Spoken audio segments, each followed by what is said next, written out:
Jared Butler mogao bi da bude jedna od ključnih figura na utakmici sa Barcelonom, a tvrdi i da se u Beogradu osjeća sve bolje, kao i da je za nove izazove spremniji nego ikad. Svaki dan naučim nešto novo i osjećam se za nijansu lagodnije. Napredak je spor, ali konstantan i to me raduje. Najviše vremena zahteva da postignem hemiju sa igračima i da se uklopim u sistem. To, ipak, nije moguće preko noći.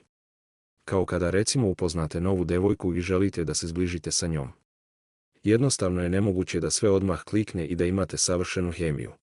Isto je i kad dođete u novi tim, čak verovatno i još teže, tu je mnogo ljudi sa kojima mora sve da klikne na individualnom planu. Naravno da želim da se to što pre dogodi, ali jednostavno će da se dogodi kad tad, objasnio je lični napredak Butler, potom se okrenuo i predstojećoj utakmici sa Barcelonom. Naravno da nam je samo taj meč na umu trenutno. Odlična su ekipa i bit će jako teško za nas. Ipak, njima će da bude još teže jer igramo pred našom publikom. Čoveče, čuo sam da se arena rasprodala za 6 minuta, svi smo spremni i uzbuđeni i navijači i igrači.